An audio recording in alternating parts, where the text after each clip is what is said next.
Welcome to the deep dive. Today, we're tackling a challenge, a challenge many of you might be facing or perhaps dreaming about, growing your business through multiple brands. Right. How do you expand your reach without, losing the plot, without feeling like you're constantly juggling just too many balls? It's a very natural progression, isn't it? For Mm. many successful businesses, that urge to grow beyond the initial flagship brand. Yeah. But as our sources highlight, and it's important, this expansion introduces complexities that need, well, careful consideration. It's about scaling outwards without stretching yourself too thin. Exactly. And that's precisely why we're diving deep today into trust-owned holding companies as a potential answer. Hmm. Think of it maybe as a strategic framework, one that could allow you to connect with different kinds of customers, maybe cushion against market fluctuations, build a broader market presence, and crucially, keep a firm hand on the overall direction. Yeah, and our conversation today, it's informed by quite a range of analyses looking at multi-brand strategies and the structural solutions offered by holding companies. Mm. We'll be synthesizing these insights to provide, hopefully, a clearer picture of how this particular approach incorporating a trust can be, well, particularly effective. Okay, let's start there then. Let's unpack the fundamentals. What does it really mean to have a multi-brand strategy in the first place? Simply put, a multi-brand strategy involves a single company owning and operating several distinct brands. Okay. So imagine maybe a large clothing company. They might have separate brands targeting different demographics or, say, styles, each with its own name, its own marketing, Right. that sort of thing. Got it. So not just different product lines under one label, but really truly separate brands. Exactly. What are the key advantages then that our sources point to for companies taking this path? Well, the upside can be pretty significant.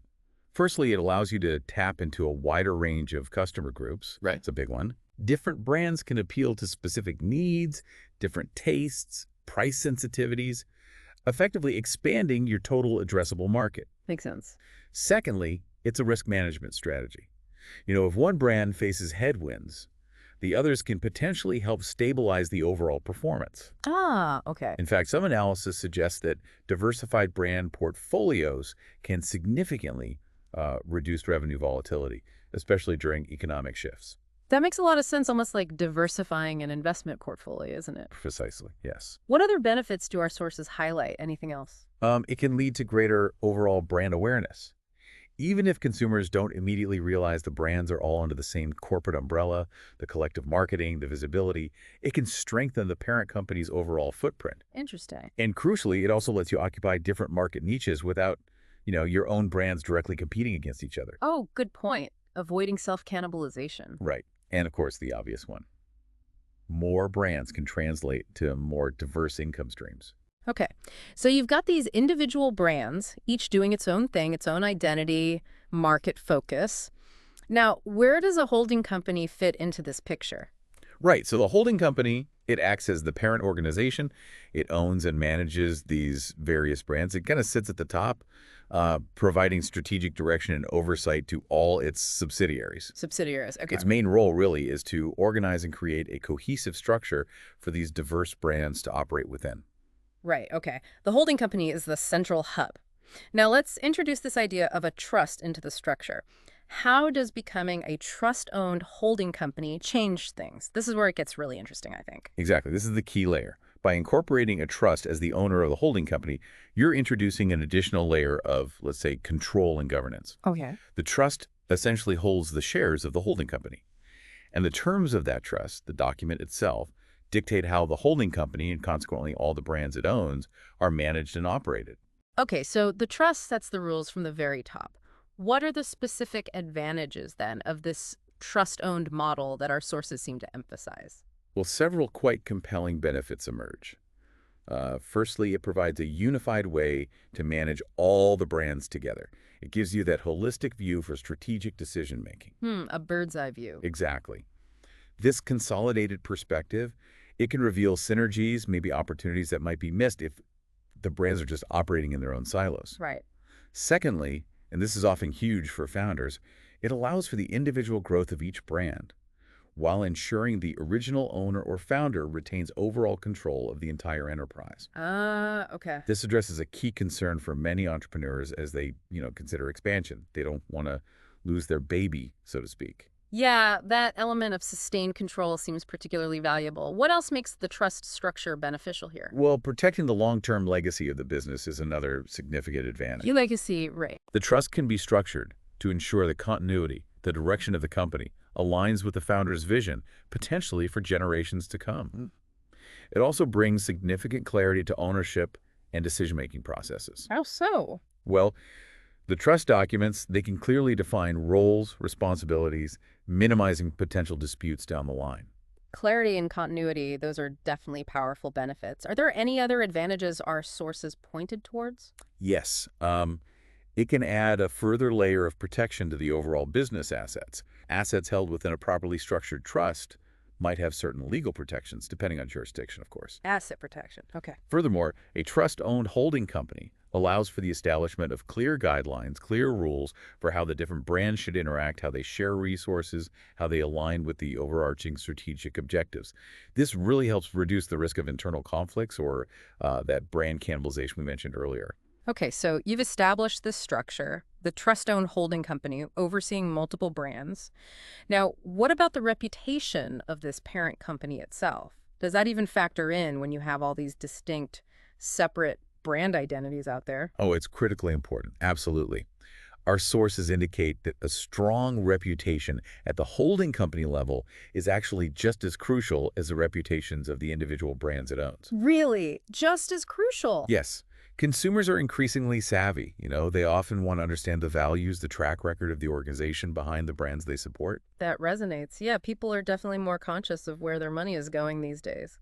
So, how does a positive reputation at the holding company level actually benefit the individual brands underneath it? Well, building trust and transparency at that parent level, it creates a kind of positive halo effect. It enhances consumer perception and trust in all the brands within its portfolio. A halo effect. I like that. Yeah, a well-regarded holding company. It lends credibility and sort of reassurance to its subsidiaries. And how does the trust structure itself contribute to building and maintaining that honesty, that trustworthiness at the parent company level? Well, the very nature of a trust often involves what's known as a fiduciary duty. Fiduciary duty. Okay. Break that down for us. Sure. So for our listeners, this essentially means that the trustees, the people managing the trust, have a legal and ethical obligation to manage the assets, which in this case includes the holding company, in the best interests of the beneficiaries of that trust. Right. This framework inherently promotes accountability and ethical governance right at the highest level. Okay, so we've talked control, brand management, the impact of reputation. Yeah. Now let's get into the practicalities. How does this holding company structure affect day-to-day operations, particularly when it comes to efficiency? Yes. This is where a holding company structure can really unlock significant operational efficiencies and opportunities for resource sharing across the different brands. Okay, give us some concrete examples. What kind of resources are we actually talking about consolidating here? Common examples would include centralizing, say, marketing functions, administrative tasks like HR and finance, maybe even streamlining supply chain management across the board. Mm-hmm. By consolidating these resources where it makes sense, individual brands can benefit from economies of scale. And that usually leads to cost savings and, hopefully, improved efficiency. So, okay, and instead of each little brand having its own dedicated marketing department, for instance, they might leverage a shared team and potentially access a broader range of expertise, reduce overall costs. That sounds like a pretty significant advantage. Absolutely. It can be. Yeah. However, and this is a big lot, however, while this sharing of resources can drive efficiency, it's absolutely vital to maintain the unique identity and market positioning of each individual brand. Right. You don't want all your brands to suddenly become, indistinguishable clones of each other. That's a crucial point, yeah. How do you strike that balance then? How do you get the efficiency without sacrificing what makes each brand distinct and, well, appealing to its specific target audience? It requires careful management. Each brand needs to retain its unique target demographic, its specific brand messaging, its overall style and feel. Okay. So while the back-end operations, maybe the administrative stuff, can be integrated, the customer-facing elements, they generally should remain distinct. Clear strategic goals and a really well-defined brand identity for each entity are paramount for success in this kind of multi-brand approach.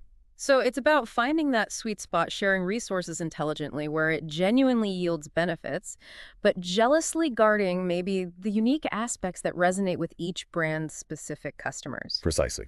That sums it up well. Now, it's also important we acknowledge that managing multiple brands, even with a robust structure like a trust-owned holding company, it isn't necessarily without its potential challenges. Right. No strategy is completely foolproof. What are some of the complexities business owners might actually encounter? While coordinating the strategies, the operations of several distinct brands, it can be inherently complex, just keeping everything aligned. Sure. Ensuring brand consistency, while also allowing for the necessary autonomy for each brand to actually thrive, Right. that requires, careful planning and pretty skillful execution. Yeah, I can see that. There's also that potential risk we touched on, brand cannibalization. If the brands aren't clearly differentiated enough in the market, one starts eating into the other's sales. Okay.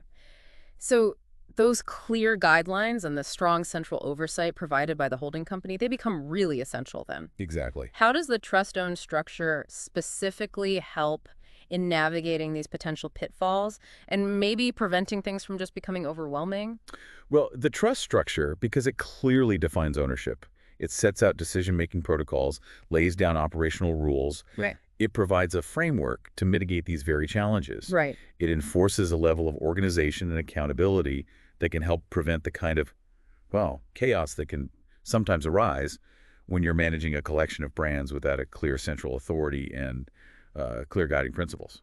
Okay, we've definitely covered a lot of ground here. Let's try and distill this down for you, our listener. What are the key takeaways regarding the use of a trust-owned holding company for a multi-brand strategy? I'd say the primary benefits are pretty significant. Yeah. You've got greater control over your expanding brand portfolio. That's number one for many. Yeah. Then there's effective diversification of risk across your different business ventures, the potential for considerable efficiencies through that strategic sharing of resources we talked about. Right, the cost savings. Yes. And finally, the ability to leverage a strong parent company reputation to build trust and credibility for all your brands. That halo effect again. So ultimately, this structure really offers a way for business owners to strategically grow their brand portfolio without feeling like they're, I don't know, losing control or just getting completely bogged down in complexity. Exactly. It provides a pathway for strategic expansion, Hmm. but with a built-in mechanism for maintaining control and promoting long-term stability and clarity. So to sum it all up, trust-owned holding companies, they really appear to offer a compelling and pretty sophisticated approach to managing and growing multiple brands effectively, all while keeping you firmly in control. Absolutely. It's a strategic framework that can provide considerable advantages for those looking to expand their market presence through, a portfolio of distinct brands. It definitely gives you some food for thought, doesn't it? Whether you're currently managing multiple brands or maybe just have aspirations to grow in that direction. Which I think raises a crucial question for you to consider as you listen. As you think about managing multiple brands, how will you navigate that inherent tension, that balance between allowing each brand the independence it truly needs to succeed and maintaining the central control necessary for overall strategic alignment and operational efficiency? Hmm. That's a really key dynamic to consider, and the structural choices you make, like the ones we've discussed today, will significantly impact your journey.